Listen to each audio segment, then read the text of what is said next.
We'll go ahead and get started. Somebody don't mind shut that door.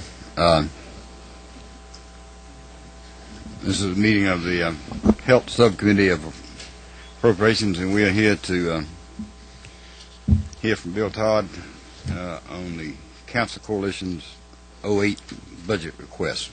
Todd? Thank you, Mr. Chairman. I'm happy to be here with you, and I'd like to do four things, if I may. Give you a little general overview of our funding since the inception, to talk about the leverage that we've been able to experience from federal and private funds, to review the new funds in FY08, of course, and then talk about an issue that has come up previously when you were here for the amended and eased into 08, since we didn't have anything in amended, and that was the regional cancer coalitions. This initiative, as you recall, really was the inspiration of Hamilton Jordan, and I'm pleased to tell you that I spoke with him this morning. He is quite sick, but getting better, and he's got not yet a fifth cancer. He's had four, as you know, but he's having the complications, the late-stage effects of all the treatment he's received in the past. So where he's been, in the past, kind of a poster child for survivorship and struggling through, now he's the poster child for late-stage effects of chemotherapy and radiation therapy. He's on oxygen 24/7, but he is mobile. He's able to move it around with him. But we'd want to keep him in our thoughts and prayers. He's a great champion for this cause, and he came when the tobacco settlement concept first was developed, and said to then Governor Barnes that we ought to do something strategic with these funds, and it has happened with your endorsement and concurrence. This is really one of the most interesting and successful strategic initiatives that we've seen in the state. At the halfway point, the business plan called for a 10-year focus on this effort, as you'll recall. At the halfway point, we're ahead of plan. We're making good progress, and all of the strategic goals are being met.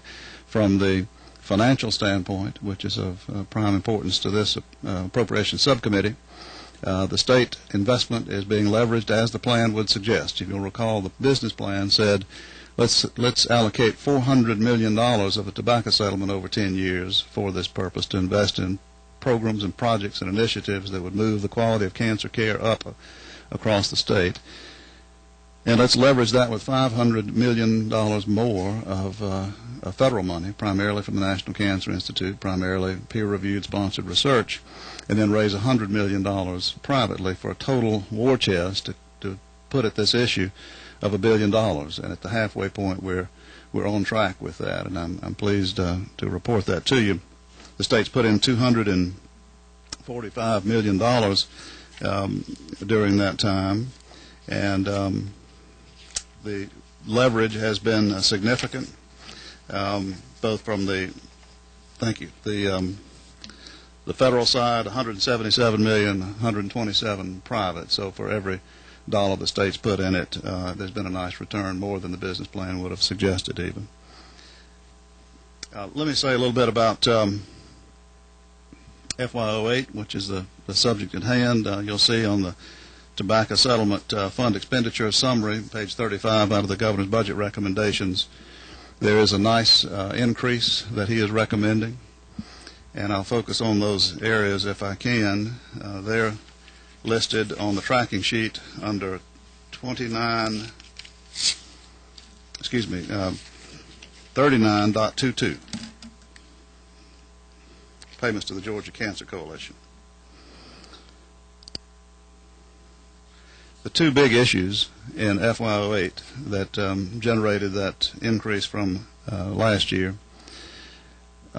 is an acceleration of the most successful part of the program, and that is the recruitment of distinguished cancer clinicians and scientists. These are the people the business plan calls for us to go out around the nation to the best cancer centers in America and find 150 of the best clinicians and scientists and bring them to Georgia. At the halfway point, we have 91 funded and in place at 8 different institutions, 4 medical schools and 4 research universities. And this anticipates accelerating that, so we'd have 20 more this year and continue the progress.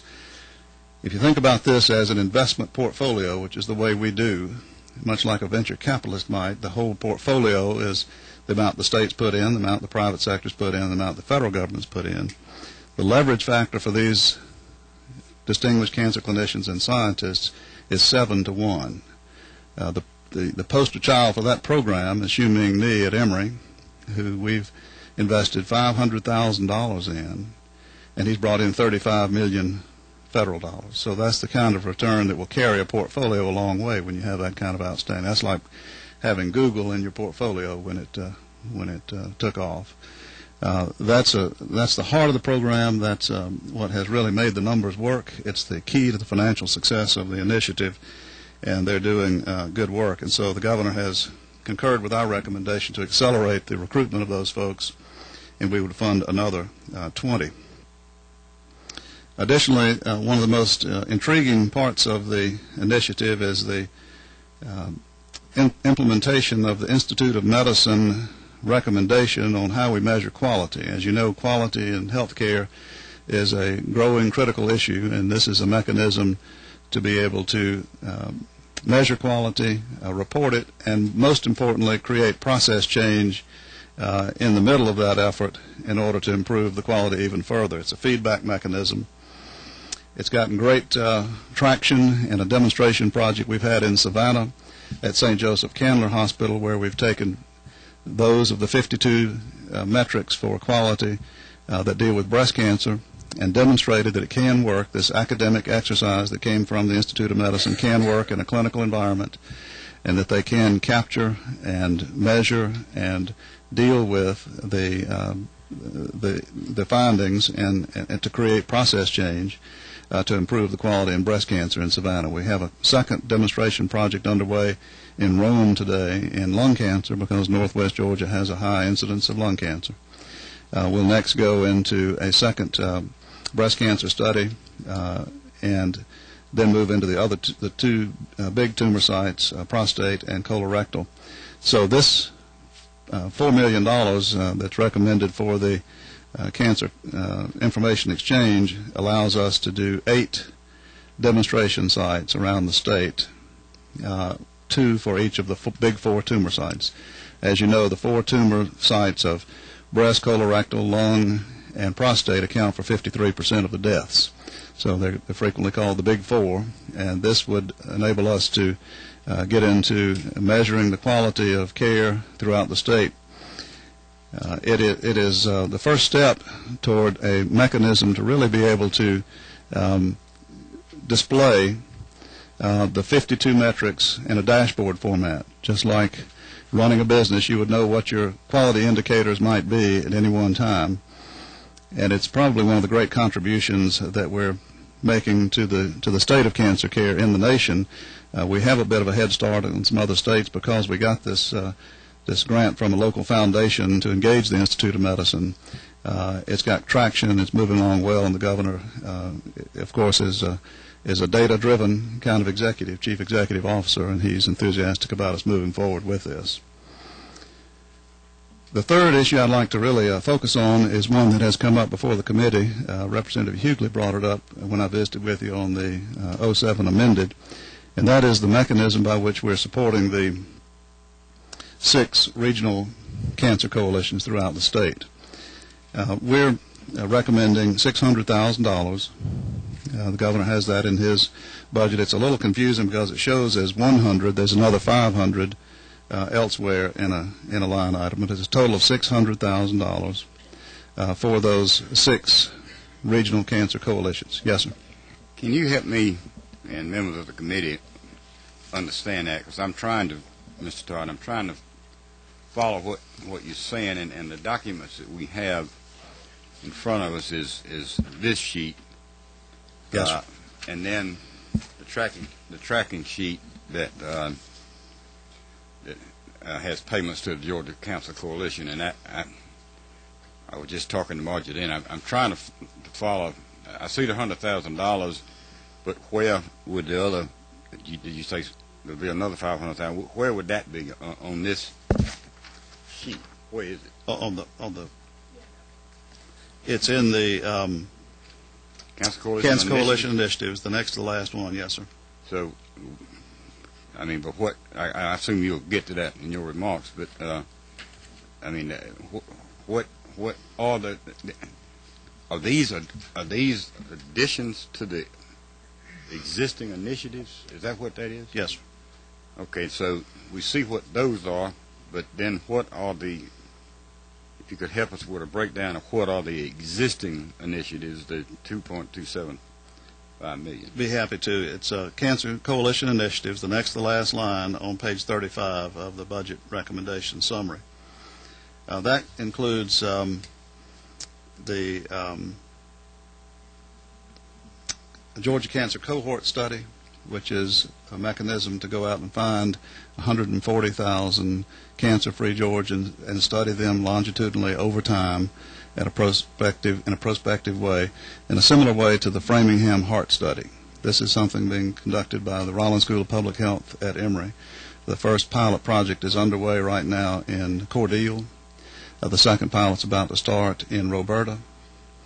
And it is a powerful tool to help identify why some people will get cancer and others won't. It's an important clinical tool as well as a research tool. That's $400,000 in that Cancer Coalition initiatives. We also have the $500,000 for the regional programs of excellence, as I mentioned. We have $50,000 for faith-based initiative to help bring the faith community into the fight against cancer by demonstrating some gold standard programs that we've discovered throughout the state and teaching other faith communities how to do that. $8 million. Excuse me. That would be the majority of what's in the Cancer Coalition initiatives.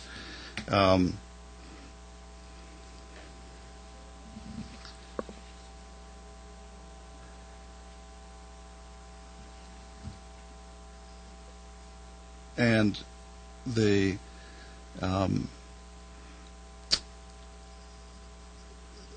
part of the study for the Institute of Medicine that's contained within that. That was a kind of a collection mechanism that OPB did this year to collapse a number of line items into a single line item.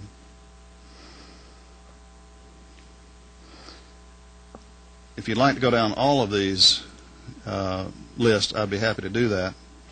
Yes, I think it would be helpful, and maybe, Mr. Starr, you could get back to us, not at another meeting, but I mean, maybe if you could get back to us with like the detail that you just verbally enumerated about that $6.5 million Cancer Coalition initiative. The breakdown on that would be helpful. And if you want to go down each one of them, please feel free to do so. This is an informational meeting for the members of this committee, and the chairman has seen fit for us to have budgetary oversight, and that's what we're going to try to do to the best of our ability. And so, yes, more information you provide this committee, the better off. Well, let me highlight a couple of them. I did mention that really the heart of the program, the most successful part by far, and the part that has the strongest leverage is the Distinguished Cancer Clinician Scientist program, and you see that about halfway down, eminent cancer scientists and clinicians. That's the largest single line item in there. That would be 20 new clinicians and scientists coming into 8 different institutions around the state, 4 medical schools and 4 universities.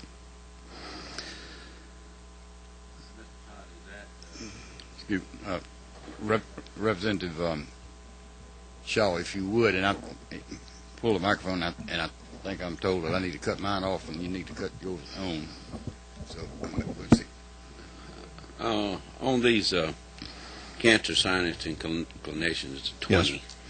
Now, is that for the first year, or will that be an ongoing?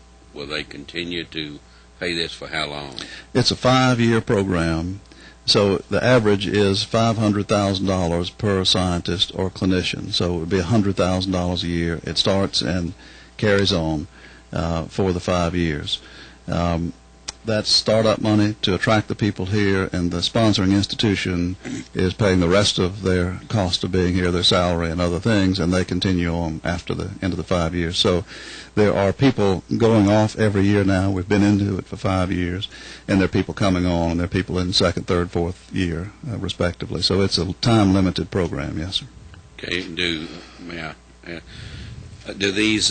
Do these folks that we have here, and I know it's the best and brightest, but do they have other occupation besides this? I know you probably couldn't recruit them for $100,000. Now this, what is a typical eminent scholar or scientist do for other income?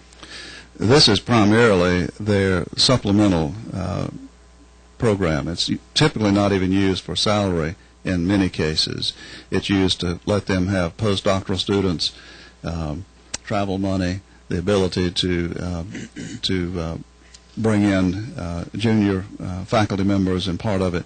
The sponsoring institution is typically paying the salary. It could be a supplement for that startup period until their research productivity catches fire. In other words, as soon as they get here, they either transfer grants from their existing institution or start writing new grants from the National Cancer Institute. And once those kick in, they wouldn't need this any longer. So it's startup package money.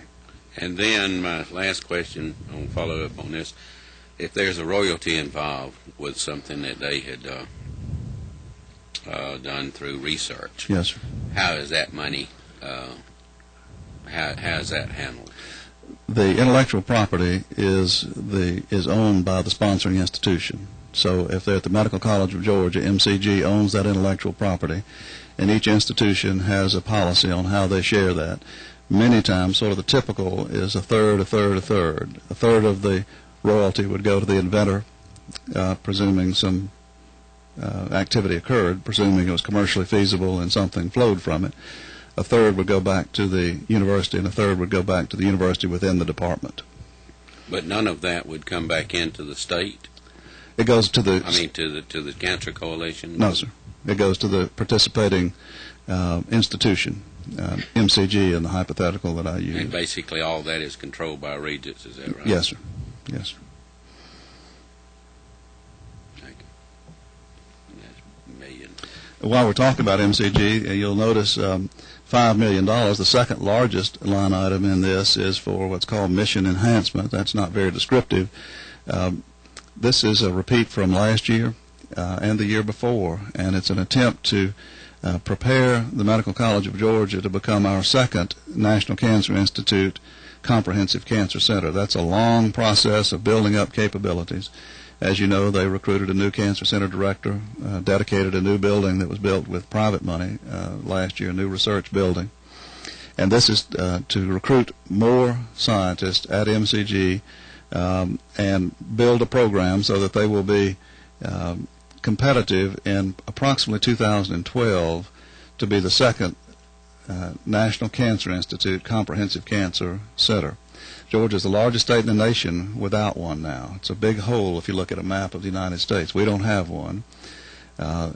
Every state around us has at least one. North Carolina has 3, Tennessee has 2, and the other 3 states have at least one.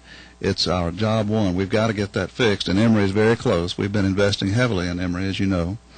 They're very close, and we believe they'll achieve that designation in 2008. And this is building infrastructure so that MCG will be ready to have the second in 2012. The line item called coalition staff is a little misleading. Everything related to running the administrative really should be a general and operating, a general administrative or operating expense. The staff of 6 FTEs, the lease, the office supplies, everything is loaded into that $1.36 million there. And you see we have other state agencies other than Regents who participate, and those funds go directly to those agencies, Revenue, DHR, and DCH. The Regents funding comes to Regents, and then they contract with us, and we manage all the line items where it says Regents in there. under contract.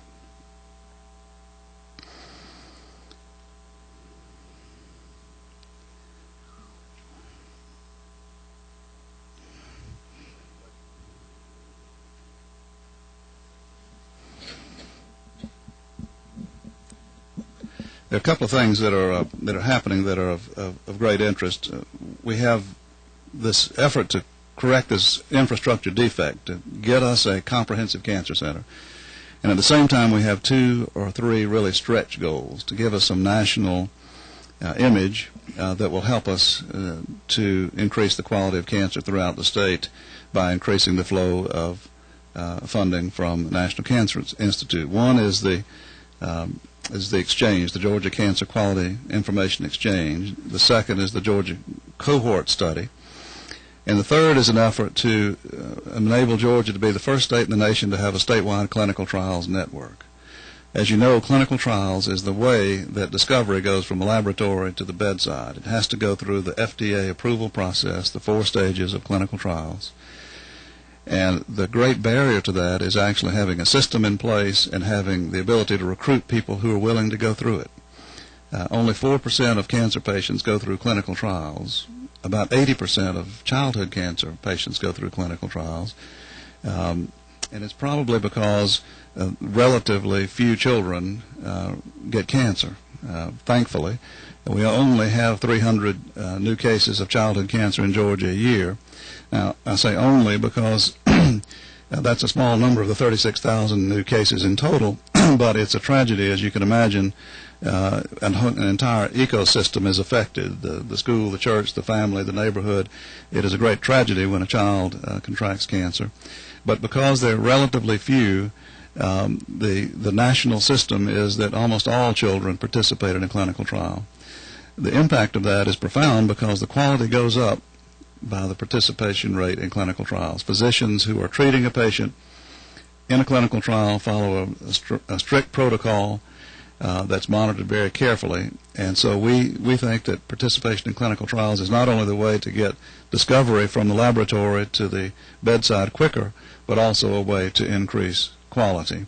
And it's included as one of the 52 metrics in the Institute of Medicine recommendations to us about what to do, what to measure to improve quality. So that's a stretch goal. No state's been able to do that, and we're well on the way to do that in cooperation with the private practice of oncology. GASCO, the Georgia Association of Clinical Oncology, is our partner in trying to accomplish that goal. Bill, Representative Parrish has a question. Yes, sir. Help me to understand, on the page 35 of the governor's recommended budget document that we're looking at, I think I understood you to say that part of that money goes to the other agencies like DHR, DCH, and this sort of thing. And did I understand you to say that really your department or your area there has no control? That's just a pass-through to those departments, like the breast and cervical cancer treatment for DCH, $3.4 million. You have really nothing to do with it. They take that money and they expend that on these programs, right? That's right. It goes straight to them. And so the only money that basically you're with the Cancer Coalition is that money that goes through the regents. That's it's correct. just a pass through from the regents to you. Yes, sir. That's correct. Okay, thank you.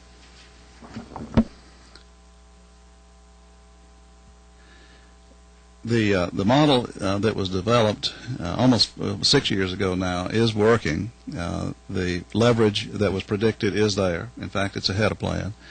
The ability to recruit top people has been proven to be successful.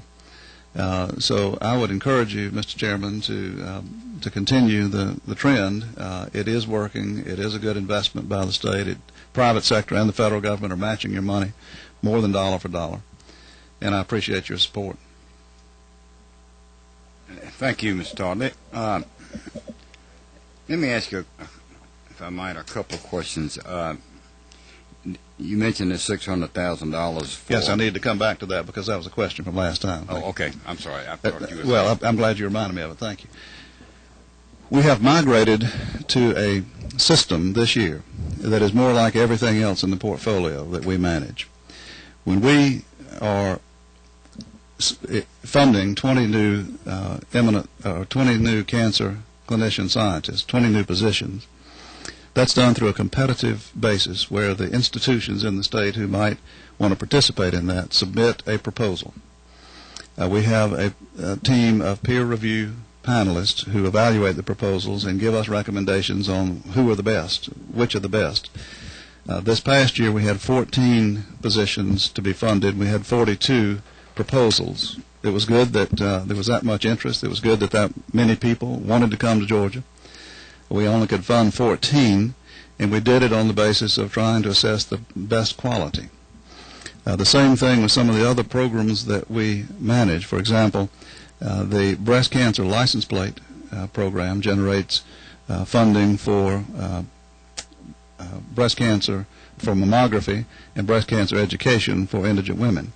We put out an RFP and ask organizations throughout the state, public and private, who would like to deliver these services, and we receive a variety of proposals, and we go through a process of trying to determine which ones have the best quality. A peer review process, as it's known in academia. The only exception to that had been in the past these block grants, if you will, to the regional coalitions. This year, we're changing that methodology. And that has been of concern to some people, and you've heard from constituents about that, whereas as opposed to sending a block grant of $100,000, one to each of the six, we're taking that $600,000, should you approve of it, and asking them to give us proposals on things in their region that are the highest priority and what should be done with that money in the areas of interest: prevention, screening, education, caregiver education, nurse navigator development, whatever is a most burning issue in that region. That is a change, but it's consistent with the way we manage the rest of the portfolio, using a competitive model with a peer review process to determine which would be the most promising projects and programs and which would get the best return for the investment. Change is difficult. Change is challenging for some people, and I know you've heard some things about that.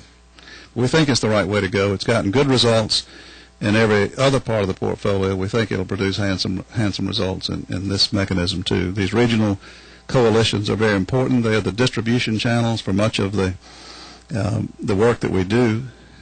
It's a way for the local regions to come together and identify the highest priorities and the most pressing issues and the needs that are seen in their region. And we think that they'll continue to be successful even with this change in the model toward a more competitive, peer review driven kind of a project. Mr. Starkey, on that subject, so what you're saying is your budget request calls for a total of $600,000 for the regional council coalitions, and that you propose to divvy that money up with competitive bids on proposals. That's correct. Yes, sir. Is there any other guidelines about that? I mean, in terms of how you intend to do it. What I mean by that is that could one region have such a great hot new proposal that they get the whole $600,000? I can't imagine that being possible. I mean, is there any guidelines in your thing that would prevent that from happening? No guidelines other than our own judgment. It would be imprudent to load up in one area, just like it would be to pave all the roads in one county and ignore 158 others. I mean, it's just not the way. Well, I think it's fair to say this committee probably shares that view with you, and because we aren't all from the same region yes, up here. And along those lines, let me ask you this: how will you respond to this? This committee has heard some testimony that indicated that that splitting the money up equally has suggested that that's a better way to go. That if the competitive factor is entered into it, then one region might be hesitant for competitive reasons to share with other regions successes and methods and that sort of thing. How would you react? What is your reaction to that observation and that testimony before this committee? I think that would be terribly unfortunate if people felt like they couldn't share lessons learned, best practices, because all that would do is penalize people in 5 other areas. It wouldn't really help the people in the area that was being short-sighted and not sharing. Their citizens wouldn't be any better served by that process. And we have had cases like that. We've had wonderful success stories where one region in the Northwest has had some good experience that is in palliative care that's been shared with the rest, and programs have been started in the Southeast based on the same model. So it really wouldn't enhance the performance of one region to be short-sighted like that, and it would definitely harm the others if we had a good program that was not shared. Yes, sir. Representative Gardner, and again, a reminder, I'm supposed to turn this one off, and if you turn yours on. I guess my concern, again, is why you've decided to change the methodology from going from the block grants to the applications, whether or not any of the regional coalitions are likely to close their doors, and will it, I guess, how you can guarantee the same kind of collaborative environment that you seem to have created, which sounds very helpful. I mean, I guess why'd you make this decision? Because there really was developing into a pretty wide gap in quality Between the regions. Yes, Mm-hmm. and we really want to drive quality so that we get the maximum return. There's some programs that have superior partnership leverage opportunities. You have private sector, the American Cancer Society or Susan Komen coming in to stand with the state dollars, and local foundation money, private money. And some have been very successful and creative in attracting federal money. Well, those are positive things, and we want to highlight that and reward that kind of entrepreneurial behavior, because what it does is provide services to more people. If it's a screening program and you are able to leverage the state dollars 2 for 1, then more people are going to be served. So it is rewarding performance, I think, is a way to say that. Will the weaker ones be able to come up with an application for excellence that you're, I mean, I think if they're struggling now, how are they going to do what you would like them to do? I think it's incumbent upon us to work closely with the weaker ones to help them become strong, and I would pledge to do that. It really is inconceivable that one could generate all of the enthusiasm. I mean, it wouldn't be prudent for us as stewards to make that kind of a judgment. Or to allow any to close. That's right. That's right.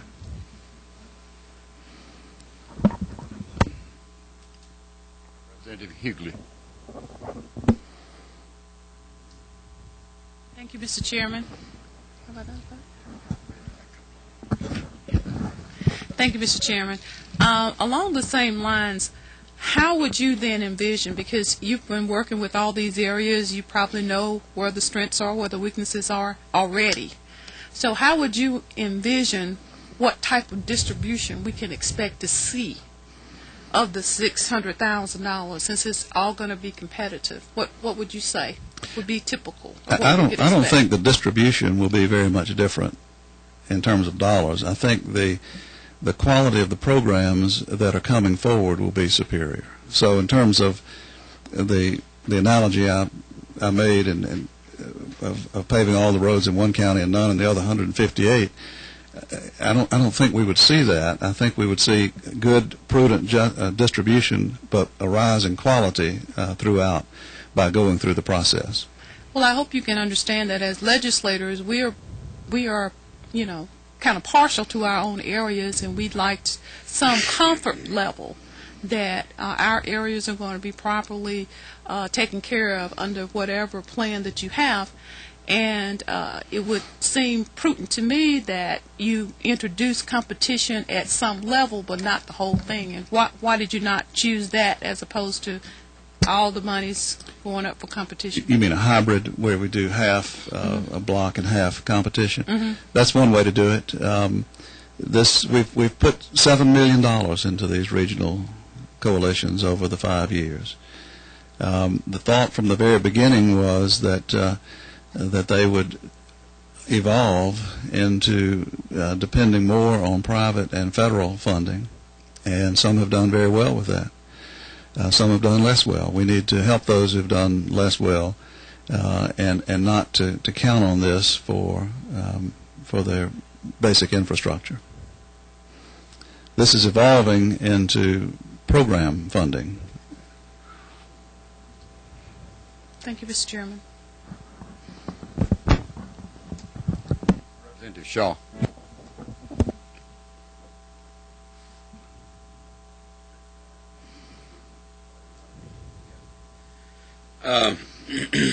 First of all, Mr. Dodd, all politics is local. Yes. That's what we all hear. I have a problem with it, and just to bear this out, for the very reason I believe in the last in, first out method. Whoever was here last and made the best presentation and all that would get some of the first money. And it's a lot easier for a region that's right here, close to you, proximity, to have that communication back into more than somebody like us. It's some of us, it's 4 hours away. I would encourage you to have minimum standards. If you don't qualify, if you don't have the minimum standard, you don't qualify for any of the money. But let it be across the board and spread that money across the state, rather than, because I know you wouldn't do it, but if somebody comes in your place, or another person sitting there has somebody that they really care about or likes their grant writing, they might write something where they get 60-40 match from the feds, and you say, well, let's put our money there. But at the same time, it's very important to these other areas that they get some of that funding. Yes. That's just my... I appreciate that, and I do appreciate that, and I am confident that there will be no area that's left out. The fact is, Metro Atlanta is not included in any of these 6 regions. You do understand. You mentioned the proximity. Now Ms. Gardner's going to raise her hand. The strongest regional program, if I can opine, is actually in southwest Georgia, in Albany.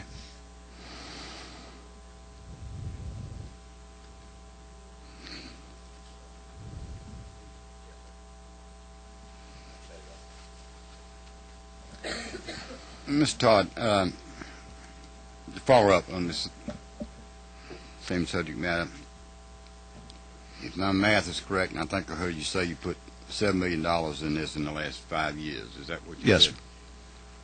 sir. And it seems to me that's $1.4 million average per year. And this budget calls for $600,000. It's been decreasing, yes, sir. Well, can you help us, this committee, understand why we're going from an average over the last 5 years from $1.4 million down to $600,000 now? What's the thinking behind the reduction in this? Almost all of that, Mr. Chairman, actually predates me in the first 2 years. I've been here for 3 years. There was a very large planning grant that went to each one in the first couple of years. Try to organize everybody, pull everybody together, all the interested parties, the hospitals, the public health, the American Cancer Society, the volunteers, the churches, all that sort of thing.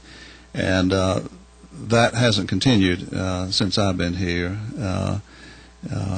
In fact, when I got here, it had been reduced to 0, and we were able to bring it back up from that. But the first budget that I was given, it was 0.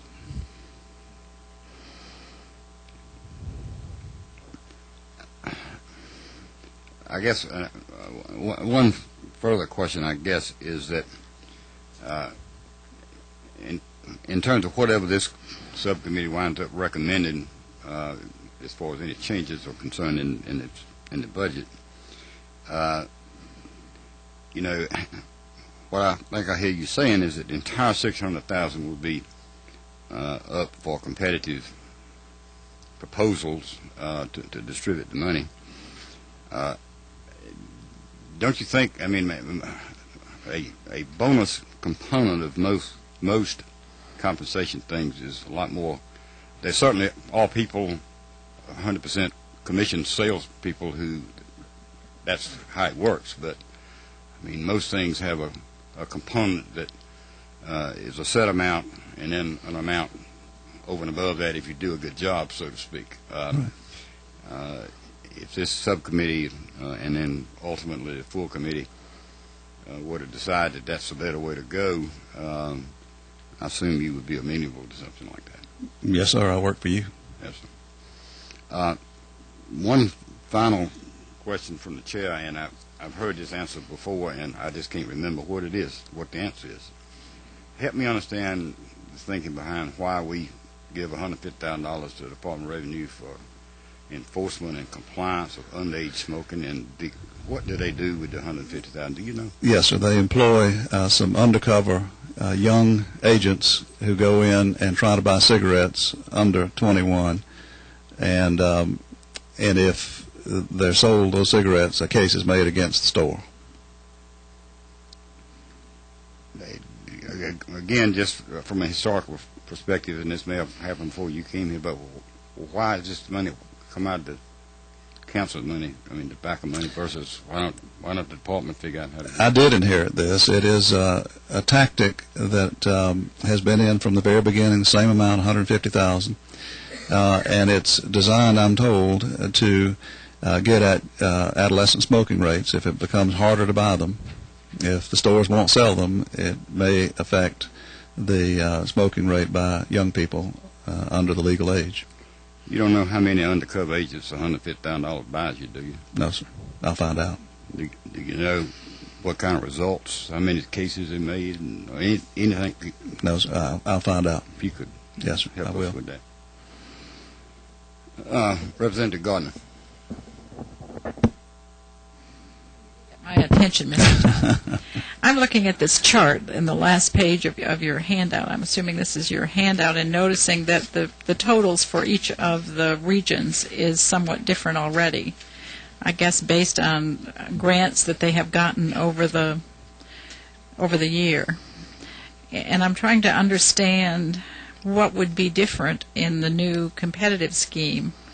I mean, they would apply for grants for these individual programs, and that would determine the amount of money they would get. Is that correct? Well, there are several programs listed in the columns off to the right side that will continue to be. The breast cancer license tag is a good example. That's the very last column.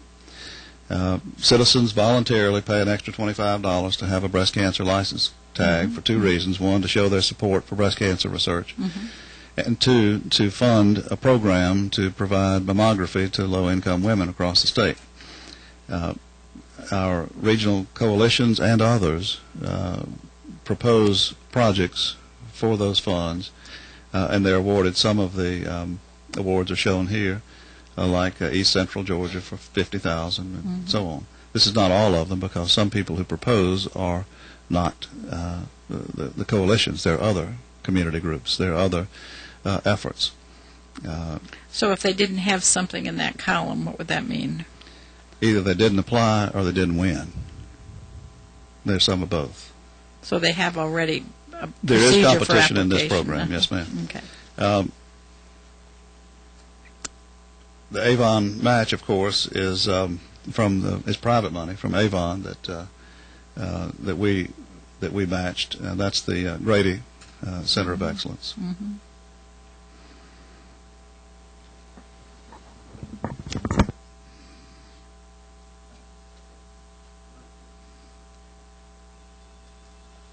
Representative Smith.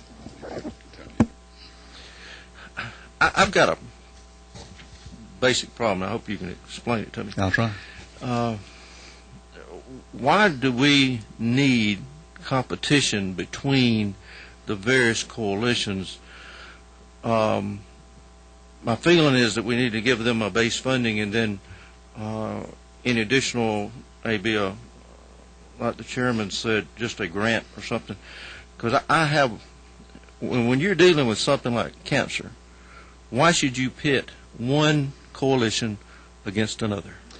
It's really not one coalition against another as much as it is one program and one idea for solving a problem against another. And the analogy there, we have 4 medical schools in the state. When we release, if you approve this governor's recommendation for 20 more distinguished cancer clinicians and scientists, those 4 medical schools are all going to pitch their best ideas. As I mentioned, I'm afraid it was right before you came in, but this past year we had 14 slots and we had 42 or 43 proposals. So all of them didn't get funded. We could take that 20 and divide it by 4 and say each medical school gets 5. That would be imprudent in my view. There's probably a range of capabilities of advancing the best scholar that could be recruited from the 4 medical schools. Some are going to do better than others. Some have more institutional capacity. Some have the more ability to raise the private match. When these awards are made for a distinguished cancer clinician and scientist, the institution takes on the responsibility of raising an equal amount from the private sector. So an Emory is going to have a better chance of meeting that match and recruiting a top person than a Morehouse. That's just reality. That's just the scale of the 2 programs. Morehouse is a new program that's small. Emory's been around for 150 years. So this is introducing the same principles of competition. Our 4 medical schools work very nicely together. They don't withhold ideas from each other, but they compete. And so it's an environment in which you cooperate and compete simultaneously. You're competing for the best ideas, or the best people in the case of the scholars, the best ideas in the case of the regional coalitions. And that way we believe we get the best return and the best services. A block grant program is very equal, but it doesn't have that sort of entrepreneurial urge and that impetus to produce the highest quality and the best ideas. But then your block grant just give them an opportunity to set up house, and then they go after additional funding through additional grant sources. It has in the past, and we're evolving to a point where they're not dependent on the state for basic services. When you receive a grant from the federal government or from a private foundation, there's always part of that grant that's available for your indirect cost recovery to run the operation. So we're evolving the program to where it's not so dependent on the state, and it's becoming more self-sufficient. But I could just see where we could get more benefit by providing them their base funding, their core funding in order to operate, versus having them to compete, because you've got your Southwest Georgia down at Albany, who is very aggressive, has an outstanding program and all, and they're going to be able to get funds to continue generating those kind of programs, and it would allow them not only to test those programs where they have them, because they're not having to worry about keeping their doors open, where they can take that money and also spread that program across the state to other cancer coalitions, versus, we're going to hold on here because, we're in competition for X number of dollars. Well, that would be an unfortunate. They won't do that because I know who they are. They're good people, and they wouldn't do that. But it would be terribly unfortunate, because only people who would suffer would be the citizens in the other 5 regions, and the people in that region wouldn't be any better off. It would just be sort of a pride kind of thing, and I don't think we'll have that, because I don't think we'll have that either, because I know the groups involved in West Central Georgia and also Southwest Georgia. But the point I'm trying to make is I fully believe that we need to have core funding for those organizations so that they do not have to worry about paying their electric bill and things of that nature. It's set so then they can go on and do what they were commissioned to do. And well, I appreciate that. Yes, sir.